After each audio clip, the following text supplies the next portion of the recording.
Buenos días, hermanos. Y buenas inicio de semana. Bueno, que ya estamos a la mitad, pero es la segunda vez que nos vemos en la semana para continuar con nuestra catequesis mistagógica. El día de hoy, como lo enuncié el pasado lunes, el pasado lunes, tenemos a considerar el, el valor de la Eucaristía como punto culminante de la iniciación cristiana.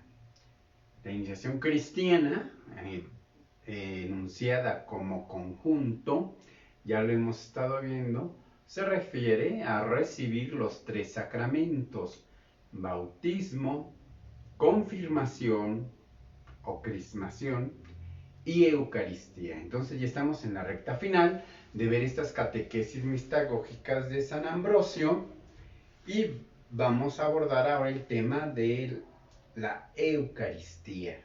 La Eucaristía es un sacramento que en cierta manera viene a, a manifestarse como punto de llegada y al mismo tiempo punto de partida. ¿Qué quiere decir esto? Que la Eucaristía, dentro de la iniciación cristiana, como ya lo hemos visto, señalado de manera así muy rápida en Cirilo de Jerusalén y ahora con San Ambrosio, es un itinerario ascendente, de tal manera que vamos viendo cómo ya desde las mismas etapas de formación cristiana, como el catecumenado, o mejor dicho, en el catecumenado, vamos en ascenso y se va llegando, se atraviesan los sacramentos de iniciación cristiana, de ordinario en la vigilia pascual, y sería como el punto de llegada del catecúmeno. Así el catecúmeno va formándose, va creciendo y entonces alcanza un nivel de formación y también, claro está, como meta alcanzar y vivir los tres sacramentos. Ahí está el punto de llegada del catecumenado, de tal manera que ya el catecúmeno recibe otra denominación. ¿Recuerdan cuál era? La hemos enunciado: neófito. Ya no es catecúmeno, o sea, ya no solamente es aquel que viene desde abajo para alcanzar la iluminación, sino ya iluminado es un neófito. De ahí que por eso la segunda partícula de esta palabra, neo, y fitos es de foco, de luz.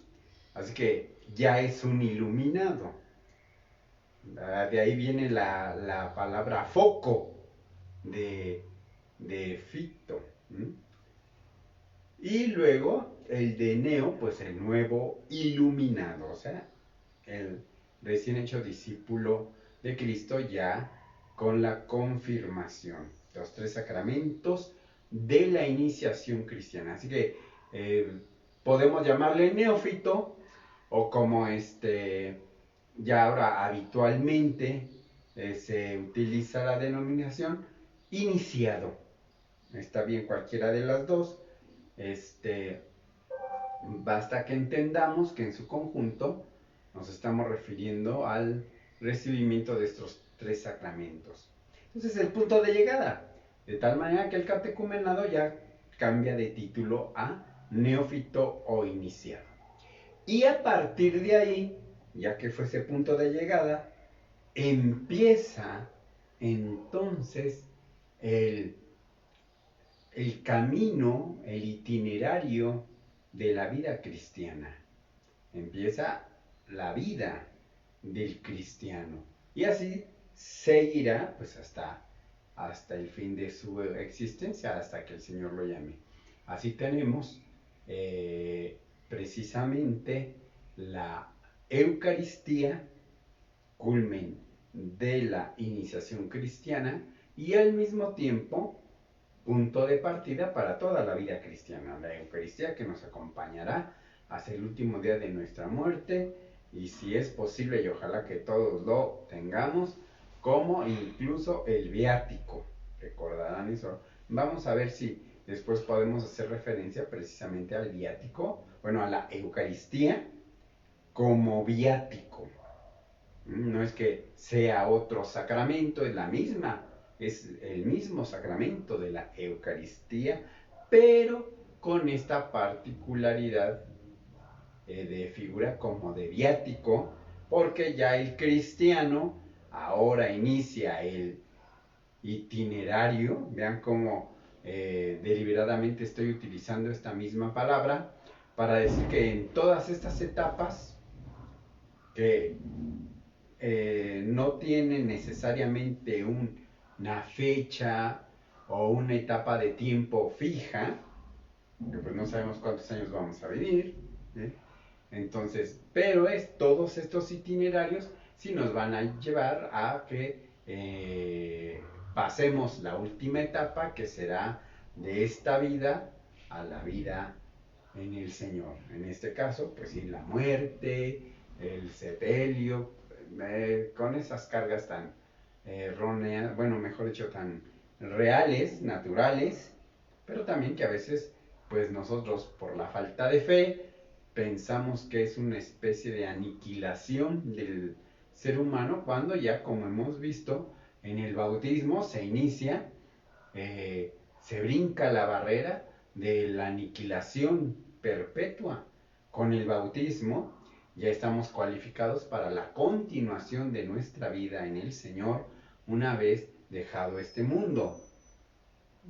Entonces se vuelve así, punto de llegada y punto de partida.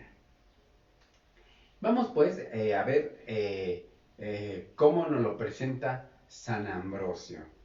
Como ya estamos habituados, confío en esto, San Ambrosio inicia con la figura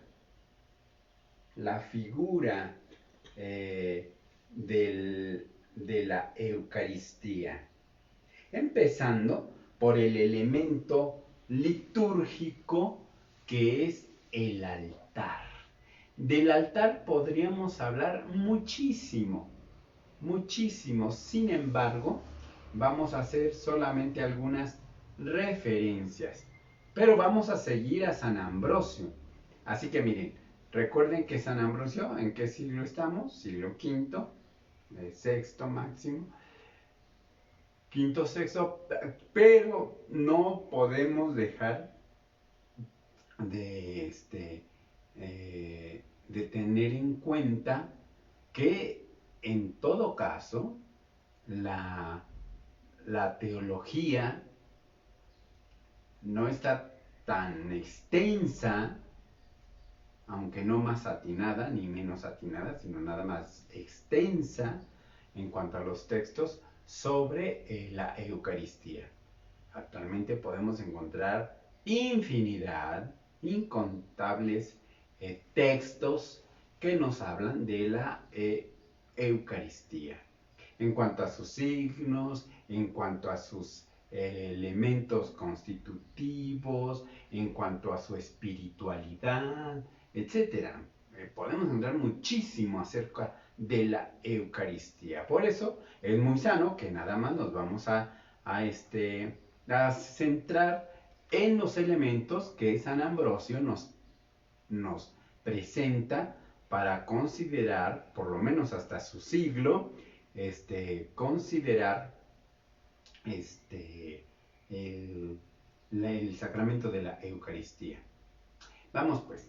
Entonces, lo primero que nos presenta es la tipología del altar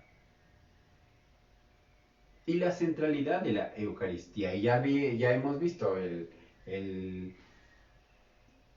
el lunes pasado cómo se tomó la figura del tabernáculo.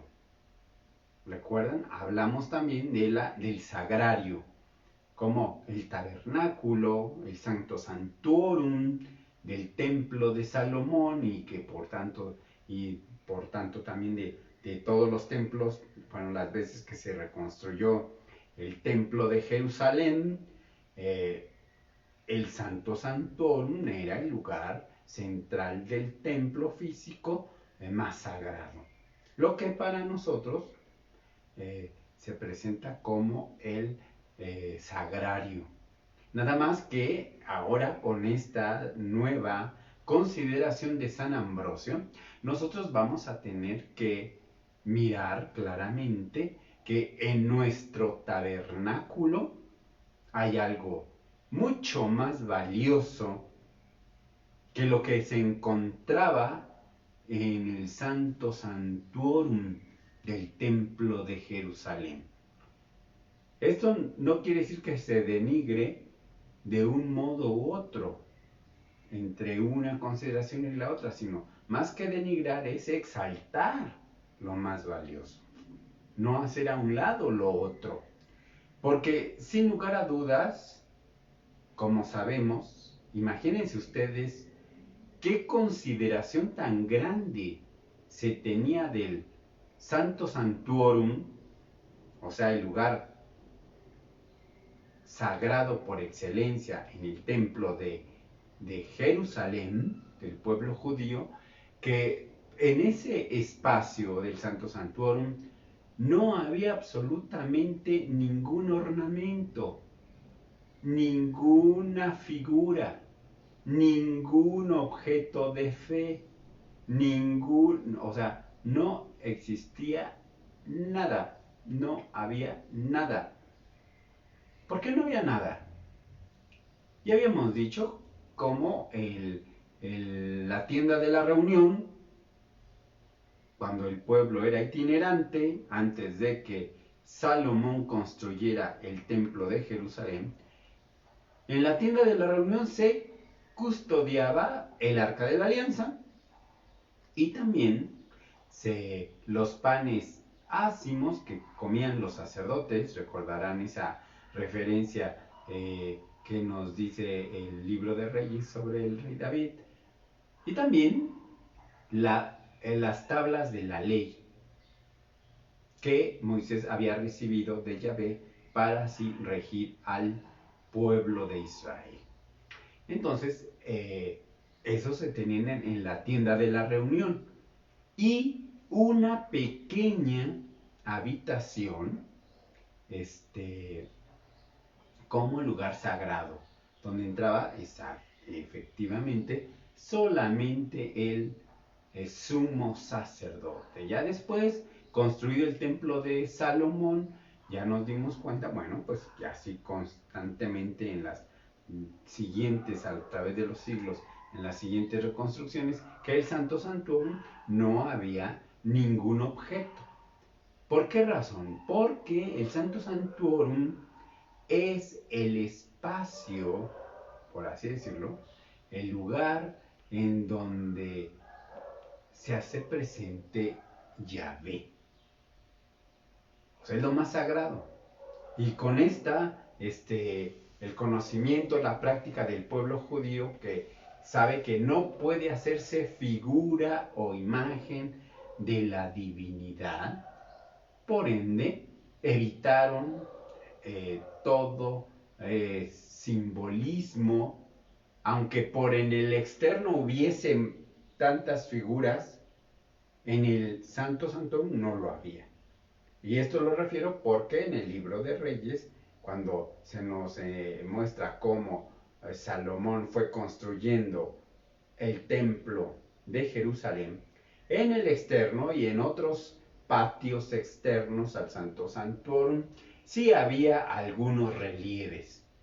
Incluso, pues, bueno, relieves, figuras míticas propias de su tiempo, no porque el pueblo de Israel fuera idólatra, nunca lo fue, nunca lo será, bendito Dios, sino porque simple y llanamente era una manera de exaltar el lugar sagrado.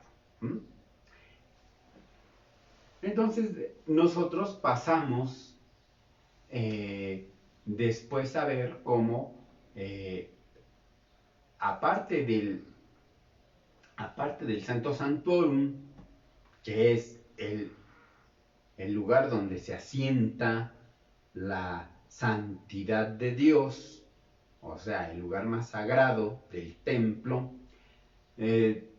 no quiere decir que demeritara el valor del altar.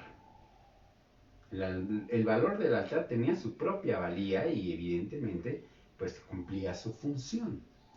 Entonces, el padre San Ambrosio nos presenta esta consideración acerca del altar. Dice aquí, ustedes, refiriéndose a los neófitos, después os habéis acercado al altar, habéis empezado a avanzar, a caminar. Los ángeles os han contemplado, os han visto avanzar. Y aquella condición humana sucia,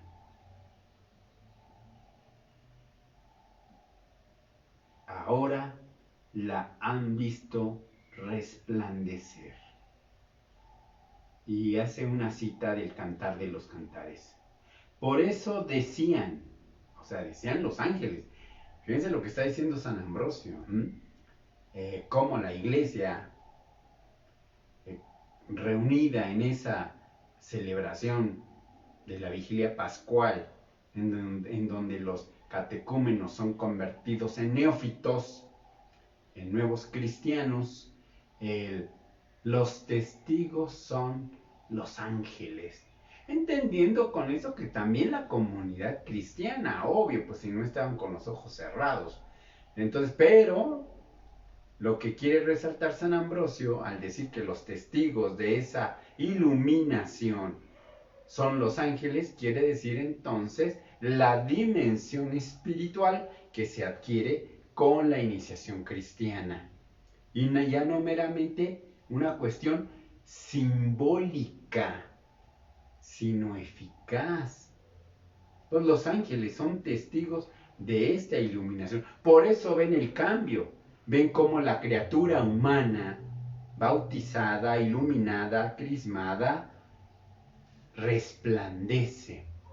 Y entonces hace esta cita del Cantar de los Cantares, precisamente sobre la blancura de la que viene en el desierto, porque dice, por esto decían que es, ¿quién es esta que sube del desierto con vestiduras blancas?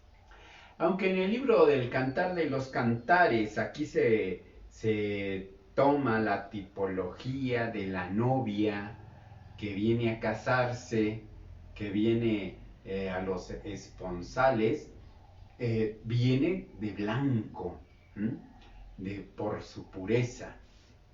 Entonces, esta tipología, como ya la vimos también el lunes pasado, es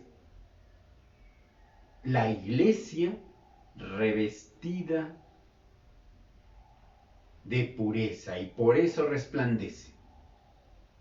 Entonces es la iglesia la que resplandece y todos los miembros, una vez iniciados, resplandece la dignidad, la vestidura, la blancura con la que Dios ha lavado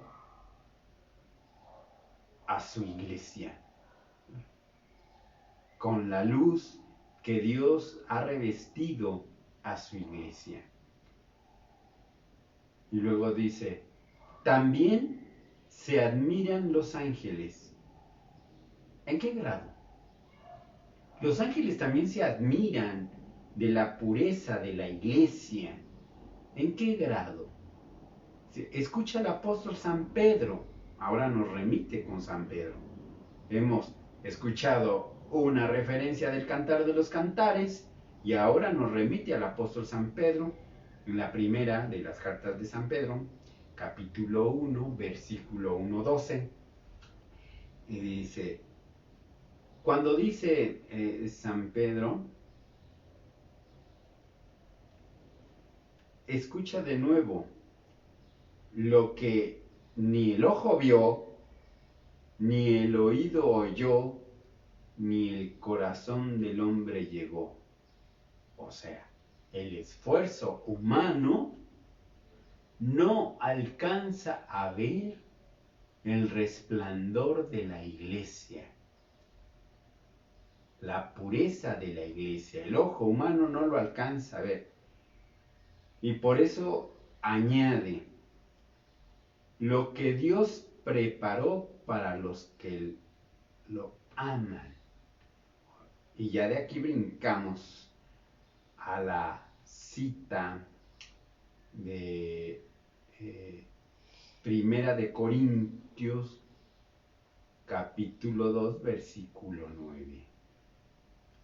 Cómo se une el apóstol San Pedro y el apóstol San Pablo en esta cita que he recitado, uniendo el ansia de contemplar a la iglesia relumbrante, iluminada, junto con el entendimiento de que no es con ojos humanos con los que se alcanza a ver la grandeza de la iglesia. Aunque no lo vamos a ver, pero también hay una cita de esta índole muy interesante de San Juan Crisóstomo, que también en su catequesis mistagógica dice plenamente el hecho de que para ver los misterios tan grandes a los que somos introducidos, se requieren los ojos del espíritu, no los ojos humanos. Los ojos humanos no alcanzan, la mirada humana no alcanza a percibir las cosas divinas. Así que por eso, dice San Juan Crisóstomo, vayamos pidiendo la gracia del Señor para ver a nuestra iglesia así como Él la ve, resplandeciente.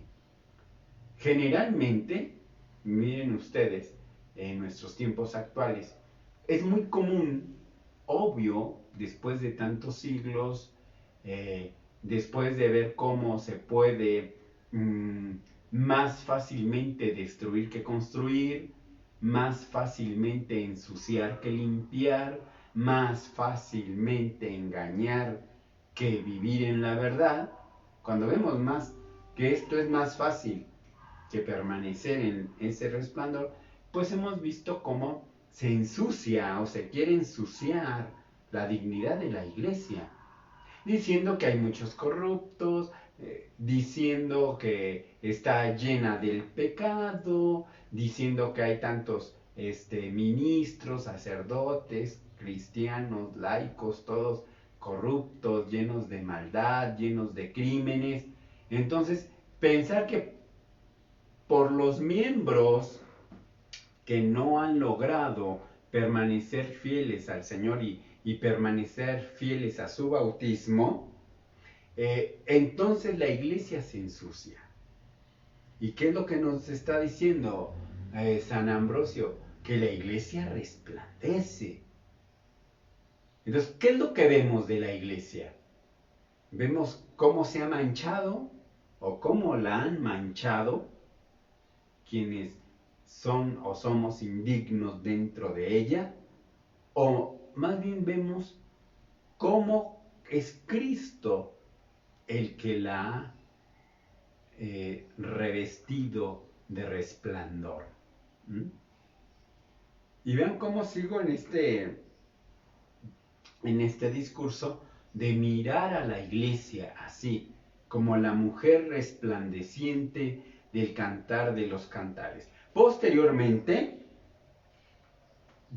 estas categorías de la esposa llena de oro, resplandeciente, con joyas, bella, pura, en su virtud y demás, después de la iglesia, estos atributos de la iglesia serán aplicados, serán considerados en la persona de la Virgen María. Pero primero, en los textos, por lo menos que tenemos, lo primero que vamos considerando es la figura de la iglesia. En primera, como continuación del pueblo de Dios y cómo Dios se ha recreado un nuevo pueblo en la iglesia y que la figura concreta de esa iglesia es la Virgen María. Nos bastaría, y solamente lo digo así de refilón, nos bastaría la cita del libro del Apocalipsis, donde se nos habla de la mujer vestida de luz, coronada con 12 estrellas, que nosotros pues la hemos referido en nuestra iglesia católica, la referimos, como después se habrá hecho y que nosotros heredamos eso, en la figura de la Virgen María. Entonces, es muy importante que no perdamos de vista que lo primero de lo que nos hablan estos padres mistagógicos es de la iglesia, como figura de la esposa adornada con oro de Ofir, como dice ahí, ¿no? Como princesa que resplandece. Entonces es nuestra iglesia la que resplandece. Y esa iglesia resplandece, para continuar, recordemos, resplandece, ¿cuándo dijo San Ambrosio? Cuando estos neófitos caminan frente, o mejor dicho, por el templo para llegar al altar. Vean qué bello, vean la figura es bella. La iglesia resplandece en cuanto que camina al altar. Así que la fuente de luz de la iglesia no es la iglesia en sí misma, sino es la luz que Cristo le comparte a su iglesia amada. Es la luz de Cristo. Es muy importante que convengamos en esto porque después nos va a decir, efectivamente, vamos a ver cómo nos dice San Ambrosio respecto a esta iluminación de la iglesia. San Ambrosio, como obispo de Milán, dice en este siguiente párrafo, con una invitación que parece una exhortación muy enfática, diciéndole al neófito: reconoce además lo que has recibido. Ya no nada más que emana luz de ti, no nada más que has sido iluminado, como iluminado desde afuera, ¿no? Como cuando se va la luz y dice uno, enciendan las luces o las veladoras o algo para poder ver en medio de esta oscuridad. Entonces nos viene una luz de fuera, sea de unas lámparas, sea de unas velas, nos viene una luz de afuera. De hecho, así es la expresión, ¿no? Después de un rato prolongado en la noche de oscuridad, de repente llega otra vez la luz. ¿Y cuál es la expresión? Ya llegó la luz. O sea, llegó de fuera. Cuando al inverso de esto, San Ambrosio está diciendo que la luz emana del interior, no nos llega del exterior, emana del interior del neófito. ¿Por qué? Porque es bautizado. Entonces ya otra vez, para ya sé que alguien podrá decir, ¿y entonces por qué cuando se va la luz yo no brillo? A ver, otra vez, como dice San Ambrosio, y como dice tanto San Ambrosio como San Juan Crisóstomo nos dicen, es una figura. Los ojos de la carne no la perciben, pero los ojos del Espíritu sí ven la luz de Cristo. Y en eso debemos de ejercitarnos. Entonces dice, exhorta San Ambrosio al neófito, reconoce entonces lo que has recibido.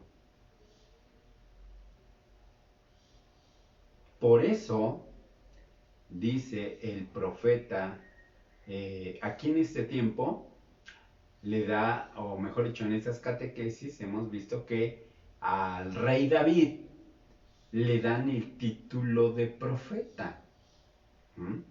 Entonces le dice, por eso dice el profeta, que en realidad es el rey David, que como rey, como ungido del Señor, podía profetizar. Y en este caso concreto, San Ambrosio nos remite al Salmo 50 y el versículo 9. Todos lo conocemos.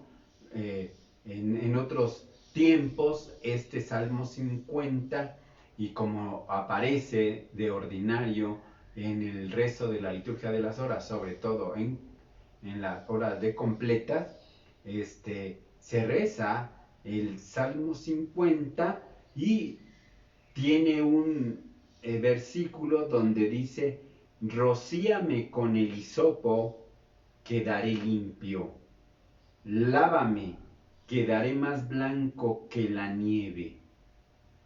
Y dice San Ambrosio, ¿por qué? ¿Por qué el rey David habla de la blancura de la nieve? E inmediatamente nos lo explica. Y dice cómo la experiencia nos enseña en los lugares donde nieva, cómo la nieve se ensucia luego. O sea, en cuanto la nieve queda en el piso, se ensucia con la suciedad del piso, de la tierra. En cambio, la blancura de la nieve, o mejor dicho, ¿sí? La blancura de la nieve queda superada por la blancura de la gracia del Espíritu. Y esa blancura del Espíritu no se ensucia, no se puede ensuciar, porque el Señor ya la ha limpiado, y la ha limpiado y la ha blanqueado mucho más eficazmente que la nieve que cae cuando nieva y que se mezcla con la suciedad de la tierra. Entonces vean cómo San Ambrosio, con esas figuras aparentemente muy normales, muy inmediatas a la experiencia del ojo humano, San Ambrosio lo que quiere empujar es al espíritu a ver de una manera más elevada estos fenómenos naturales que se convierten en el signo de la iluminación. En el número 7 continúa San Ambrosio. Dice, venían ustedes, o sea, refiriéndose a los neófitos, venían ustedes pues deseosos de querer ya conocer los misterios, ya que habían visto tanta gracia, entonces estaban deseosos de acceder al altar para recibir el sacramento máximo, o sea, el sacramento de la Eucaristía.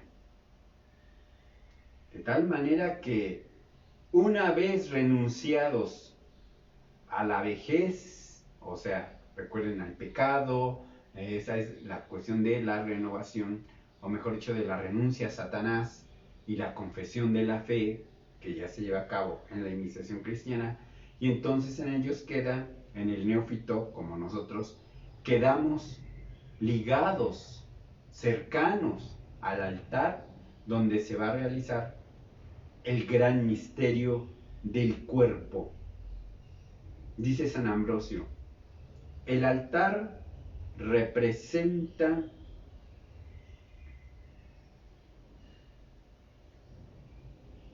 el lugar donde se posan el cuerpo y el cuerpo de Cristo se encuentra sobre el altar.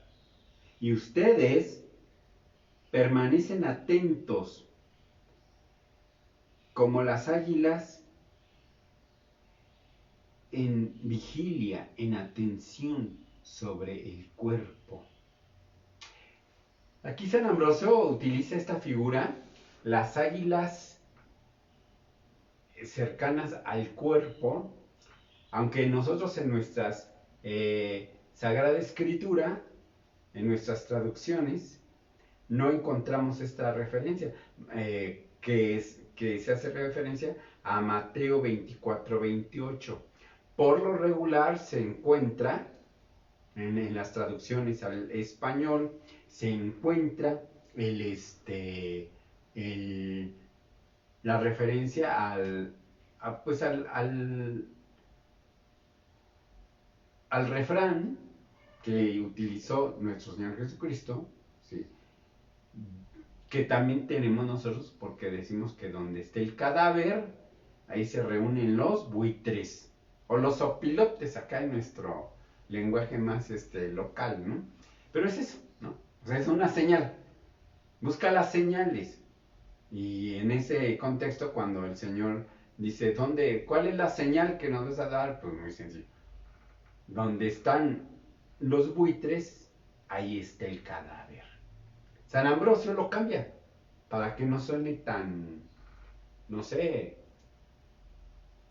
tan drástico, tan lúgubre, sino él en vez de buitre, que es carroñero, utiliza la figura del águila, que es potente, que vuela más alto y que es entre las aves del cielo, pues es el ave más fuerte, ¿no? La que está en el pináculo de la cadena alimenticia de las aves, ¿no? Entonces prefiere utilizar la figura del águila por su gran poderío y decir que las águilas están donde esté el cuerpo. Las águilas no son carroñeras, ya lo sabemos, sino las águilas se alimentan de otros animales. Pero la figura que quiere mostrarnos San Ambrosio es precisamente esa, de que las águilas están pues atentas al cuerpo. Entonces quiere que los cristianos que nos acercamos al altar, en donde está posado el cuerpo y la sangre de nuestro Señor Jesucristo, en las especies consagradas del vino y del pan, de esa misma manera hay que estar atentos al cuerpo de Cristo, como las águilas están atentas al cuerpo, porque esa es la figura. Y así pasamos ya de esta consideración cómo el altar se vuelve el centro de la iglesia, el centro de los iluminados. El altar tiene la preeminencia de centralizar la vida cristiana. Y ahora pasamos a la otra consideración, la consideración de el pan y el vino. Son el sacramento, el pan y el vino. Ahora bien, ahora ya la visión, permítanme señalar esta dinámica de la catequesis, porque a veces nos pasa desapercibida. Ahora la visión ya no está en la iglesia que resplandece, sino ahora es la iglesia que resplandece la que mira. En el primer momento, todos ven a la iglesia que resplandece, o sea, los neófitos que entran por el pasillo del templo y entonces son vistos, iluminados, o sea, ya iniciados. Entonces es la iglesia vista. En cambio, ya pasados a considerar lo que está sobre el altar, que es el cuerpo y la sangre de nuestro Señor Jesucristo bajo las especies consagradas del vino y del pan. Ahora esos neófitos, esa iglesia, ese conjunto, pues digámoslo así de esa manera, ese colectivo de neófitos, en lugar de ellos ser ahora el centro de vista, el centro de la visión es el cuerpo y la sangre que están sobre el altar. Por eso es el sacramento. Y por eso siempre se dice que la Eucaristía es el centro de la vida cristiana.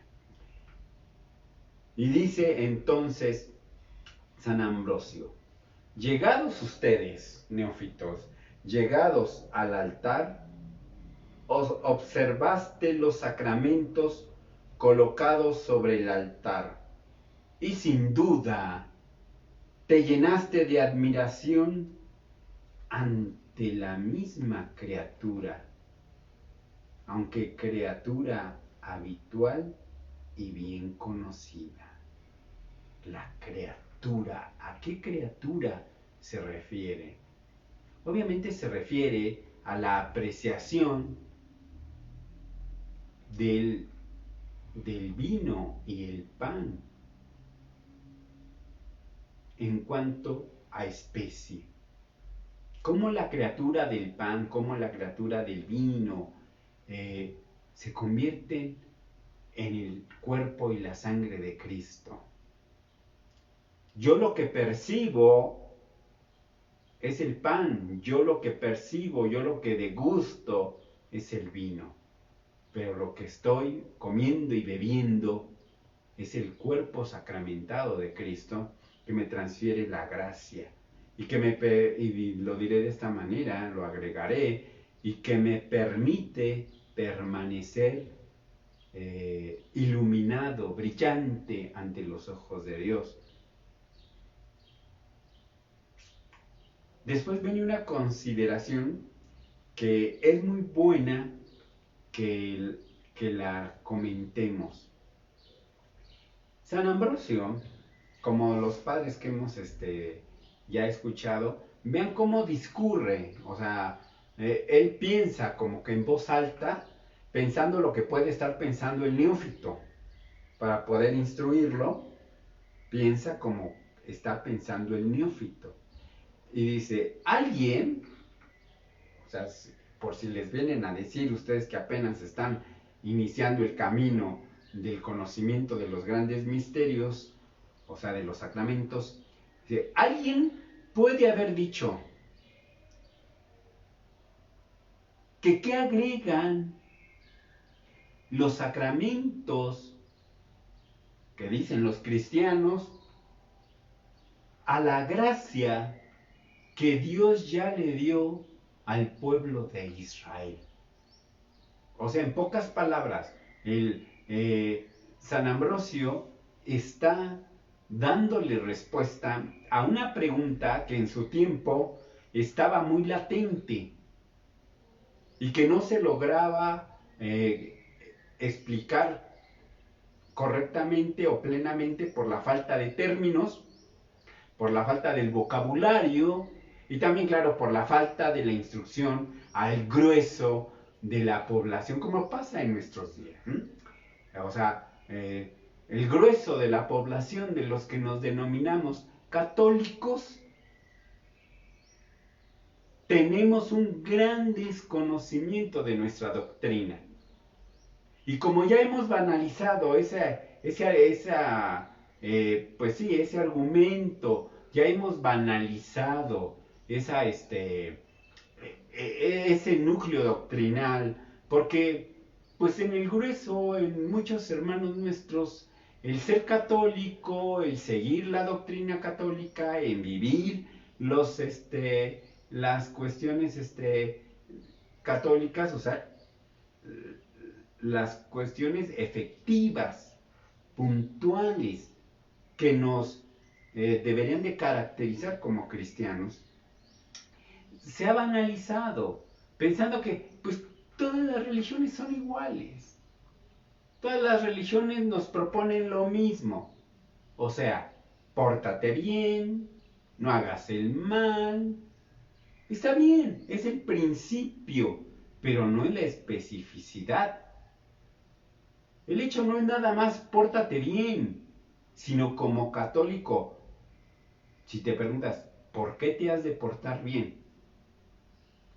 Ah, bueno, qué manera más fácil de decir, ah, bueno, es que si no te portas bien, te van a castigar. Dios te va a castigar. Si no te portas bien, va a venir sobre ti el mal.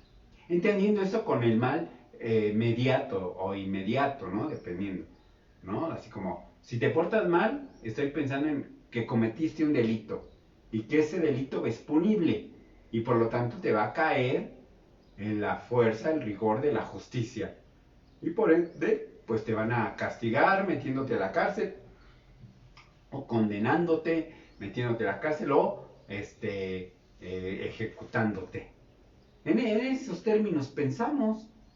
Y en cuanto que más bien el temor de la falta en la religión es el pecado.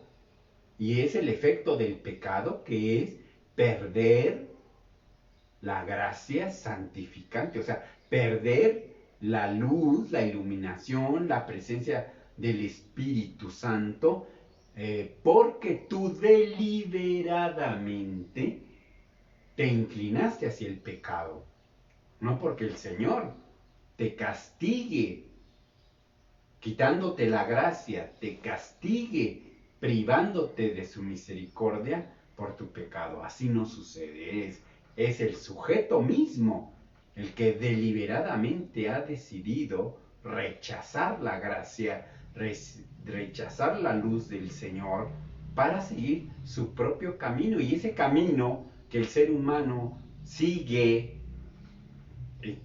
valga la pena decirlo, es libre de hacerlo, el camino que desea seguir lejos de Dios, lo va a llevar a la muerte. Y no como castigo, como consecuencia. Ahí, en la consecuencia de alejarse del Señor, que es la fuente de la vida, la fuente de la luz, entonces ven cómo la figura aplica. Entonces, alejado del Señor, te mueres de sed, dado que es la fuente de vida, te mueres, se seca la fuente, se seca el líquido vital, te mueres. Por la luz caminarás en tinieblas. No sabrás por dónde andar, no sabrás qué hacer de tu vida, no sabrás a qué fin llegar o cuál será ese fin, etc. Te pierdes, punto. Como consecuencia, no como castigo. Eso lo quiero que queden ustedes y que queden todos nosotros muy claro. Porque imaginen ustedes que la categoría de la cual hemos ya asentado tanto en nuestra noción general de la fe, que pensamos precisamente en términos de castigo, premio. Eres muy bueno, premio. Eres muy malo, castigo. Pues si no es la primaria.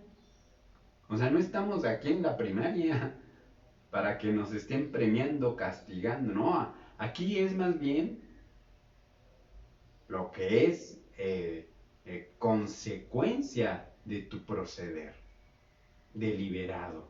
¿Mm? Ya por eso queda muy claro cómo se nos ha advertido el caminar en la luz de Cristo para evitar la tiniebla. Es una advertencia, es una exhortación.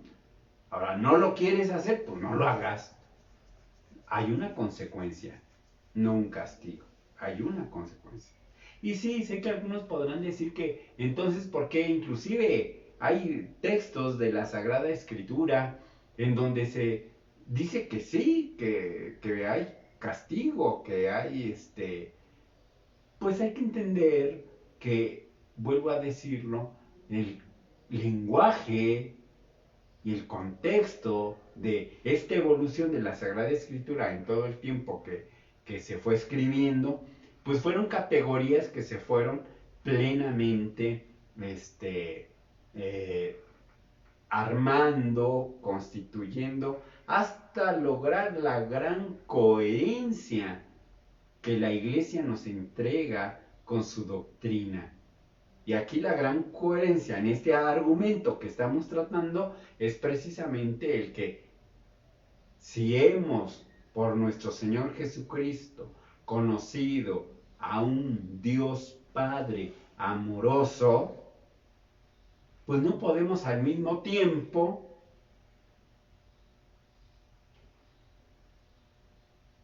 y agregarle estas categorías de castigo, porque pues al Señor no le agrada que el Señor no es sádico para poder decir yo castigo al pecador, no es cierto. ¿Qué nos dice la Sagrada Escritura? Inclusive hasta lo hace de una manera casi de reto, ¿no? ¿Crees tú, dice el Señor, que a mí me agrada que el pecador, en lugar de convertirse, muera? O sea, ¿crees tú que yo, en lugar de dar misericordia, de dar oportunidad, de guiarte a la recuperación de la gracia, me gusta entonces castigarte por tu pecado? Si yo no soy como ustedes, dice el Señor, yo no soy como ustedes. Yo lo que quiero es que el pecador se arrepienta, se convierta y viva. Entonces, para tener una lectura congruente, completa, del proceder de Dios respecto a su iglesia, pues efectivamente con el pasar de los siglos se va adecuando la terminología de los tiempos modernos, de los tiempos según las etapas, de las consideraciones de nuestra fe. Así que en este caso pues tenemos esto. Vean, una consideración que lo voy a señalar porque pues para nosotros puede parecer un poquito confuso. Recuerden que San Ambrosio está escribiendo en latín y entonces San Ambrosio hace aquí un juego de palabras con que se aprecia muy matizadamente en latín. En español podemos rastrearlo porque vienen las raíces, pero sí, sí se aprecia mucho mejor en el latín que en el español. Tomemos entonces este discurso de San Ambrosio.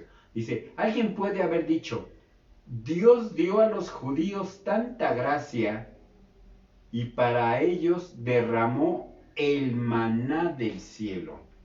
Vean cómo va a engarzar la figura de la gracia que Dios concede en el sacramento de la Eucaristía para la iglesia. Entonces, San Ambrosio quiere señalar esta diferencia entre los judíos y los cristianos porque ellos entienden ese gran don del maná, que es el pan bajado del cielo. Ya después el evangelista San Juan nos va a hacer toda una explicación sobre precisamente el pan bajado del cielo, que es Él, es Cristo, el pan bajado del cielo. Entonces ven cómo juega con estas dos palabras San Ambrosio. Dice, escuchen bien lo que te digo. Los misterios cristianos son anteriores a los de los judíos. Y alguno de nosotros también podrá decir, ¿cómo? ¿cómo? Si desde antes, o sea, los judíos sostenían esto antes de nuestro Señor Jesucristo. Y vean cómo lo dice San Ambrosio. Dice, ¿cómo? Escucha. ¿Cuándo empezaron? Hace la pregunta. ¿Cuándo empezaron a existir? Dice, ¿cuándo empezaron a existir los judíos?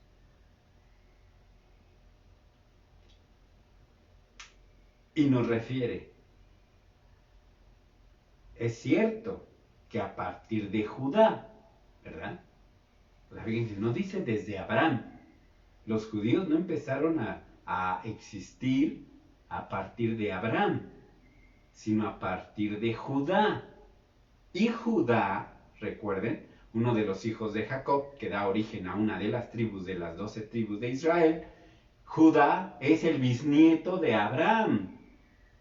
Entonces dice aquí, dice, ¿cuándo empezaron a existir los judíos?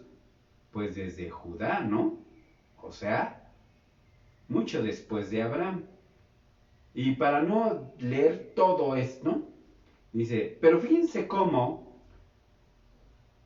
con Abraham, todavía no existían los judíos, con Abraham resulta que se encontró con un personaje, por así decirlo,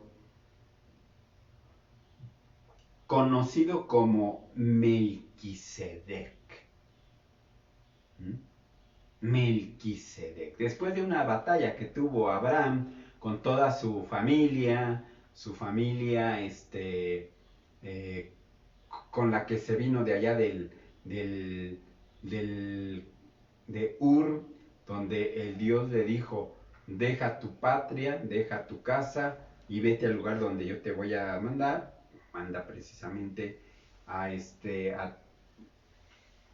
Canaán, a la tierra a la tierra señalada, dejó Ur y demás. Entonces él en el camino pues tuvo unas batallas para poder defender a su familia, su caravana, etcétera, como quieran imaginarlo. Pero aquí lo importante es que San Ambrosio le dice, se encontró después de una batalla triunfante, le salió al paso en el camino un sacerdote llamado Melquisedec, que quiere decir, o sea que significa rey de justicia, rey de la paz. ¿Y qué fue lo que le ofreció este sacerdote misterioso? Vino y pan. O sea, la figura de la Eucaristía. Y con eso se significó la bendición de Abraham y todos los que lo acompañaban, ¿no? Entonces por eso San Ambrosio dice, ven, el sacramento de la Eucaristía viene desde antes de los judíos, porque Judá todavía ni nacía cuando Melquisedec se le presenta a Abraham y hace el ofrecimiento. Entonces, dice, esto nosotros lo vamos a ver de una manera plena en la Eucaristía, en el sacramento de la Eucaristía. Entiende pues, le dice al neófito, en primer lugar, que estos sacramentos que reciben son más antiguos de los que pretenden tener los judíos. Y por ende, lo voy a decir así, aunque no aparece la referencia así, el ser cristiano deberíamos de considerarlo ya no solamente como un honor, ya no solamente como un privilegio, sino debemos de entender que el ser cristiano es superior a ser judío. Pues sí, aunque les duela a los hermanos judíos, lo siento mucho, pero aquí dice claramente, bueno, San Ambrosio, el gran San Ambrosio nos dice, que en primer lugar están los sacramentos, que son los sacramentos de Dios. Hay una cosa que podemos hacer para que no entremos en una guerra para ver quién tiene supremacía. No es tanto que los sacramentos de los cristianos sean superiores así de manera tan radical, sean superiores a los cristianos. No, lo que sucede es que los signos sacramentales se nos presentan de manera más plena y eficaz en los sacramentos cristianos. Y con esto no quiere decir que lo que el Señor le mostró al pueblo judío en sus tiempos sea algo inútil o sea algo falso. No, eso no quiere decir esto, sino simplemente que en la pedagogía de Dios, como Dios fue formando al pueblo de Israel, como Dios fue constituyendo al pueblo de Israel para que fuese el ejemplo a todas las naciones del mundo, el Señor fue preparando por medio de las figuras, de las imágenes, de los tipos. Recuerdan que eso lo establecimos con las catequesis de San Cirilo de Jerusalén, con los tipos y antitipos de las figuras bíblicas. El Señor fue preparando al pueblo de Dios, al pueblo judío, para que entonces diera el salto cualitativo para conformar al pueblo de Dios ampliado, no solamente por una etnia, sino al pueblo de Dios de todas las naciones, o sea, al pueblo universal. De ahí por qué la Iglesia tomó el título de Iglesia Católica. Ya saben que católico significa universal. Entonces, de ahí ese salto cualitativo. Desafortunadamente, el pueblo judío no pudo dar ese salto. Se quedó en un pueblo cerrado, limitado por el concepto de la fe. Entonces, termino esta consideración de lo que les estoy compartiendo de por qué si se sigue, por qué es entonces el pueblo es primero superior a superior al pueblo de Israel. Dice aquí, dice, es cierto que a partir de Judá, el hijo de Jacob, dice, a partir de Judá, bisnieto de Abraham,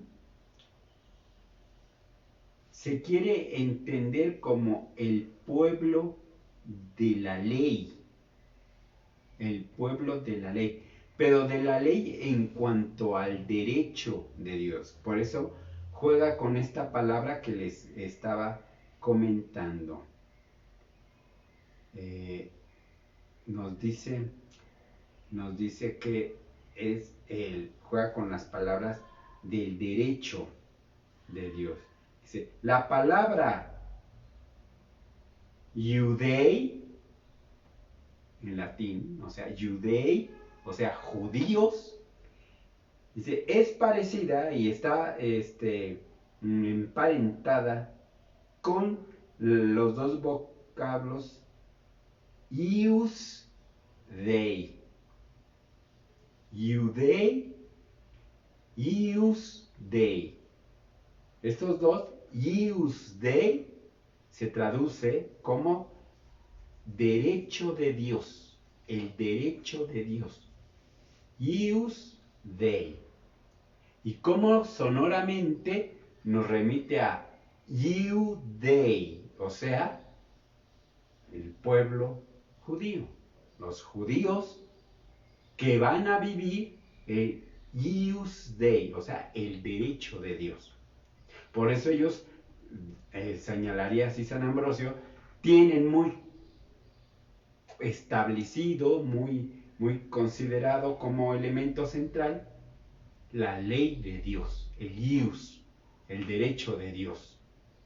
Y por eso se identifican como pueblo de Dios. Los que por derecho de Dios le pertenecemos. Vean cómo la figura tampoco está fea, ¿no? Tampoco es rara, al contrario. Habla de una grandeza del pueblo. El pueblo es la heredad, así lo dice el Salmo, ¿no? Es la heredad, la herencia, el don de Dios. El pueblo, ser pueblo, es ser parte de ese derecho, es ser parte de esa, pues sí, de esa herencia. Heredar la herencia que es la predilección de Dios sobre todas las naciones. Y que Dios tiene derecho a tener a su pueblo y que su pueblo sea su don. Acá nosotros, bueno, ya después con la iglesia, que ya se amplía y que es la iglesia universal, esos derechos, ese derecho o ese privilegio, como lo quieran visualizar, como derecho, como privilegio, hacia Dios, Dios lo ha extendido ya no solamente a un pueblo, al judío, a los hijos de Judá, a la descendencia de Judá, sino a todo el mundo, a la iglesia universal. Ese brinco de un pueblo a la iglesia es lo que a nosotros nos conforma. Entonces el día de hoy, con esto concluyo, para el próximo viernes, concluir ya con esa catequesis mistagógica de San Ambrosio, porque ahora ya vamos a dejar asentado como el autor de los sacramentos es Jesucristo. Y esta no es una categoría menor, ni es algo que simplemente ya demos por hecho, sino hay que ver por qué San Ambrosio nos está diciendo a nosotros, neófitos, ¿por qué nos está diciendo San Ambrosio? ¿Por qué nos va a decir San Ambrosio que Cristo es el autor de los sacramentos? Alguien podrá decir, pues eso ya lo sabemos, no lo dicen en el catecismo, que bueno, porque es verdad.